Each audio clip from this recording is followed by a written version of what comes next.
Genesis chapter 18. Yahweh appeared to him by the oaks of Mamre, as he sat in the tent door in the heat of the day. He lifted up his eyes and looked, and saw that 3 men stood near him.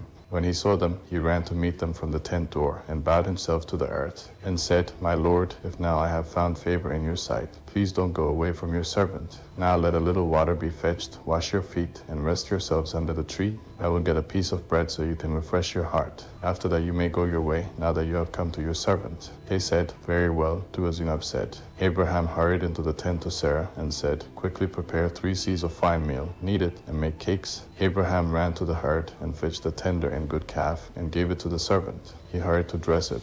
He took butter, milk, and the calf which he had dressed, and set it before them. He stood by them under the tree, and they ate. They asked him, Where is Sarah, your wife? He said, There, in the tent. He said, I will certainly return to you at about this time next year, and behold, Sarah your wife will have a son. Sarah heard in the tent door, which was behind him. Now Abraham and Sarah were old, well advanced in age. Sarah had passed the age of childbearing. Sarah laughed within herself, saying, After I have grown old will I have pleasure, my Lord being old also. Yahweh said to Abraham, Why did Sarah laugh, saying, Will I really bear a child when I am old? Is anything too hard for Yahweh? At the set time I will return to you, when the season comes around, and Sarah will have a son. Then Sarah denied it, saying, I didn't laugh, for she was afraid. He said, No, but you did laugh. The men rose up from there, and looked toward Sodom. Abraham went with them to see them on their way. Yahweh said, Will I hide from Abraham what I do? Since Abraham will surely become a great and mighty nation, and all the nations of the earth will be blessed in him. For I have known him, to the end that he may command his children and his household after him, that they may keep the way of Yahweh, to do righteousness and justice, to the end that Yahweh may bring on Abraham that which he has spoken of him. Yahweh said, Because the cry of Sodom and Gomorrah is great, and because their sin is very grievous, I will go down now, and see whether their deeds are as bad as the reports which have come to me. If not, I will know. The men turned from there, and went toward Sodom, but Abraham stood yet before Yahweh.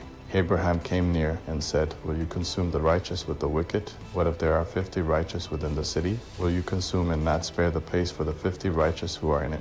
May it be far from you to do things like that, to kill the righteous with the wicked, so that the righteous should be like the wicked. May that be far from you. Shouldn't the judge of all the earth do right?